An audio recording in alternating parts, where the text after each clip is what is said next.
Bidadi township ವಿಚಾರ ಏನಿದೆಯಲ್ಲ ಅದು ಸದ್ಯಕ್ಕೆ ನಿಲ್ಲುವಂತಹ ಲಕ್ಷಣಗಳು ಕಾಣಸಿಗ್ತಾ ಇಲ್ಲ. ಅದು ಒಂದು ಸ್ಟೆಪ್ ಮುಂದೆ ಹೋಗ್ತಾ ಇದೆ ಅಂತ ಅನ್ನಿಸ್ತಾ ಇದೆ.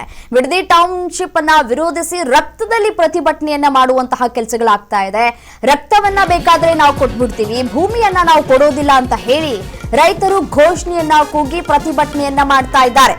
ಬ್ಯಾನರ್ಗೆ ರಕ್ತವನ್ನ ಹಚ್ಚಿ ಮಹಿಳೆಯರು ತಮ್ಮ ಆಕ್ರೋಶವನ್ನ ವ್ಯಕ್ತಪಡಿಸ್ತಾ ಇದ್ದಾರೆ. ಬೈರಮಂಗಲದಲ್ಲಿ ರೈತರಿಂದ ರಕ್ತದ ಸಹಿ ಮಾಡೋದರ ಮುಖಾಂತರ ಪ್ರತಿಭಟನೆಯ ಕಾವು ಹೆಚ್ಚಾಗ್ತಾ ಇದೆ. ಭೂಮಿಯನ್ನ ನಾವು ಯಾವುದೇ ಕಾರಣಕ್ಕೂ ಕೂಡ ನಾವು ಬಿಟ್ಕೊಡೋದಿಲ್ಲ ಅಂತ ಹೇಳಿ ರೈತರು ಸ್ಪಷ್ಟವಾಗಿ ಎಚ್ಚರಿಕೆಯನ್ನ ರವಾನೆ ಮಾಡ್ತಾ ಇದ್ದಾರೆ ಸರ್ಕಾರಕ್ಕೆ. ಟೌನ್ಶಿಪ್ ಯೋಜನೆಯನ್ನ ಕೈಬಿಡುವಂತೆ ಸರ್ಕಾರಕ್ಕೆ ಈ ಮುಖಾಂತರ ಆಗ್ರಹಿಸಲಾಗ್ತಾ ಇದೆ. ಪ್ರಾಣ ತ್ಯಾಗಕ್ಕೂ ಕೂಡ ನಾವು ಸಿದ್ಧರಾಗಿದ್ದೇವೆ, ಭೂಮಿಯನ್ನ ಯಾವುದೇ ಕಾರಣಕ್ಕೂ ನಾವು ಕೊಡೋದಿಲ್ಲ ಅಂತ ಹೇಳಿ ರೈತರು ವಾರ್ನಿಂಗ್ ಪಾಸ್ ಮಾಡಿದ್ದಾರೆ. 500ಕ್ಕೂ ಹೆಚ್ಚು ದಿನಗಳಿಂದ ರೈತರು ಹೋರಾಟವನ್ನ ಮಾಡ್ಕೊಳ್ತಾ ಬರ್ತಾ ಇದ್ರು.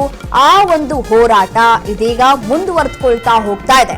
ಬಿಡದಿ ಟೌನ್ಶಿಪ್ ಯೋಜನೆ ವಿರೋಧದ ಹೋರಾಟ ಮತ್ತಷ್ಟು ತೀವ್ರ ಸ್ವರೂಪವನ್ನು ಪಡೆದುಕೊಳ್ತಾ ಇದೆ. ಬೈರಮಂಗಲ ಗ್ರಾಮದಲ್ಲಿ ಮಹಿಳೆಯರು ಸೇರಿದಂತೆ ರೈತರು ತಮ್ಮ ಬೆರಳುಗಳಿಗೆ ಚುಚ್ಕೊಂಡು ಹೊರಬಂದಂತಹ ರಕ್ತವನ್ನ ಪ್ರತಿಭಟನಾ ಬ್ಯಾನರ್ಗಳಿಗೆ ಹಚ್ಚೋದ್ರ ಮುಖಾಂತರ ಸರ್ಕಾರದ ವಿರುದ್ಧ ತಮ್ಮ ಆಕ್ರೋಶವನ್ನ ವ್ಯಕ್ತಪಡಿಸ್ತಾ ಇದ್ದಾರೆ. ದೃಶ್ಯಾವಳಿಗಳಲ್ಲಿ ಗಮನಿಸ್ತಾ ಇದ್ದೀರಿ ಯಾವ ರೀತಿಯಾಗಿ ಅವರು ಬೆರಳುಗಳನ್ನ ಚುಚ್ಕೊಂಡಿದ್ದಾರೆ ಅಥವಾ ಕೈಯನ್ನ ಕುಯ್ಕೊಳ್ಳುವಂತಹ ಕೆಲಸವನ್ನ ಮಾಡಿದ್ದಾರೆ. ಅದಕ್ಕೆ ತಮ್ಮ ಕೈಗಳಿಗೆ ಪಟ್ಟಿಯನ್ನ ಸುತ್ತಕೊಂಡಿರುವಂತಹ ದೃಶ್ಯವನ್ನ ಕೂಡ ಗಮನಿಸ್ತಾ ಇದ್ದೀರಿ. ರಕ್ತ ಬೇಕಾದ್ರೂ ನಾವು ಕೊಟ್ಟು ಬಿಡ್ತೀವಿ, ಪ್ರಾಣ ಬೇಕಾದ್ರೂ ನಾವು ಬಿಡುವಂತಹ ಪರಿಸ್ಥಿತಿ ಬಂದರೂ ಕೂಡ ನಾವು ಪ್ರಾಣ ಬಿಡ್ತೀವಿ, ಆದ್ರೆ ನಮ್ಮ ಭೂಮಿಯನ್ನ ಸರ್ಕಾರಕ್ಕೆ ನಾವು ಕೊಡೋದಿಲ್ಲ, ನಮ್ಮ ಒಪ್ಪಿಗೆ ಇಲ್ಲ ಅಂತ ಹೇಳಿ ತಮ್ಮ ಆಕ್ರೋಶವನ್ನ ಕೂಡ ವ್ಯಕ್ತಪಡಿಸ್ತಾ ಇದ್ದಾರೆ. ನೋಡಿ, ಪ್ರಸ್ತಾವಿತ ಗ್ರೇಟರ್ ಬೆಂಗಳೂರು ಇಂಟಿಗ್ರೇಟೆಡ್ ಟೌನ್ಶಿಪ್ ಏನಿದೆಯಲ್ಲ ಆ ಯೋಜನೆಯನ್ನ ವಿರೋಧಿಸಿ ಬಿಡದಿ ಭಾಗದ ರೈತರು ತಮ್ಮ ಹೋರಾಟವನ್ನ ದಿನದಿಂದ ದಿನಕ್ಕೆ ತೀವ್ರಗೊಳಿಸ್ತಾ ಇದ್ದಾರೆ. ಸ್ಥಳಕ್ಕೆ ಹೋದಂತಹ ಅಧಿಕಾರಿಗಳಿಗೆ ಪೊರಕೆ ಸೇವೆ ಮಾಡಿದ್ರು, ಚಪ್ಪಲಿಯಿಂದ ಹೊಡೆಯುವಂತಹ ಕೆಲಸವನ್ನ ಕೂಡ ಮಾಡಿದ್ರು. ಸೊ ಹಾಗಾಗಿ ಒಂದಷ್ಟು ಜನರ ಬಂಧನ ಕೂಡ ಆಗಿದೆ. ಇವತ್ತು ಕೂಡ ಅದೇ ರೀತಿಯಾದಂತಹ ಪ್ರತಿಭಟನೆಗಳು ಕೂಡ ಮುಂದುವರೆದುಕೊಳ್ತಾ ಹೋಗ್ತಾ ಇದೆ. ಸದ್ಯಕ್ಕೆ ಯಾವುದೂ ನಿಲ್ಲುವಂತಹ ಲಕ್ಷಣಗಳು ಕಾಣಸಿಗ್ತಾ ಇಲ್ಲ. ಸರ್ಕಾರ ಮಧ್ಯಪ್ರವೇಶ ಮಾಡಬೇಕು ಅಥವಾ ಈ ಮಧ್ಯಪ್ರವೇಶ ಮಾಡಿದ ನಂತರ ಈ ಒಂದು ಬಿಡದಿ ಟೌನ್ಶಿಪ್ ಯೋಜನೆಯನ್ನ ನಾವು ವಾಪಸ್ ತೆಗೆದುಕೊಳ್ತೀವಿ ಅಂತ ವಿಚಾರವನ್ನ ಉಲ್ಲೇಖ ಮಾಡಿ ಮಾತನಾಡಬೇಕು ರೈತರ ಜೊತೆ ಅಥವಾ ಸಂಘಗಳ ಜೊತೆ ಮಾತನಾಡಬೇಕು. ಅಲ್ಲಿವರೆಗೂ ಕೂಡ ನಾವು ನಮ್ಮ ಹೋರಾಟವನ್ನ ಮುಂದುವರಿಸಿಕೊಳ್ತಾ ಹೋಗ್ತೇವೆ ಅನ್ನುವಂತಹ ವಿಚಾರವನ್ನ ರೈತರು ಹೇಳ್ತಾ ಇದ್ದಾರೆ.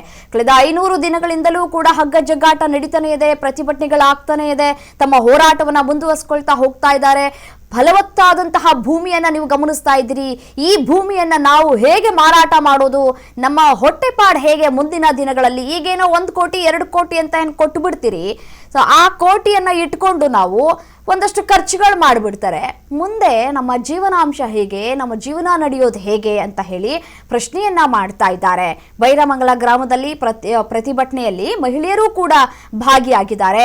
ತಮ್ಮ ಬೆರಳುಗಳನ್ನ ಚುಚ್ಚಿಕೊಂಡು ತಮ್ಮ ಆಕ್ರೋಶವನ್ನ ವ್ಯಕ್ತಪಡಿಸ್ತಾ ಇದ್ದಾರೆ. ಈ ಒಂದು ಯೋಜನೆಯನ್ನ ಕೈ ಬಿಡಬೇಕು ಅಂತ ಹೇಳಿ ಸರ್ಕಾರಕ್ಕೆ ಬಿಸಿ ಮುಟ್ಟಿಸುವಂತಹ ಕೆಲಸವನ್ನ ಕೂಡ ಈ ಮುಖಾಂತರ ಮಾಡ್ತಾ ಇದ್ದಾರೆ. ಇದು ಸದ್ಯಕ್ಕೆ ಇಲ್ಲಿಗೆ ನಿಲ್ಲುವಂತಹ ಲಕ್ಷಣಗಳು ಕೂಡ ಕಾಣಸಿಗ್ತಾ ಇಲ್ಲ. ಅಹೋರಾತ್ರಿ ಧರಣಿಯನ್ನು ಕೂಡ ನಾವು ಮಾಡೋದಕ್ಕೆ ಸಿದ್ಧರಿದ್ದೇವೆ, ಅದೇ ರೀತಿಯಾಗಿ ಸತ್ಯಾಗ್ರಹವನ್ನು ಕೂಡ ನಾವು ಮಾಡೋದಕ್ಕೆ ತಯಾರಿದ್ದೀವಿ ಅನ್ನುವಂತಹ ಸಂದೇಶವನ್ನ ಸರ್ಕಾರಕ್ಕೆ ರವಾನೆ ಮಾಡ್ತಾ ಇದ್ದಾರೆ ರೈತರು.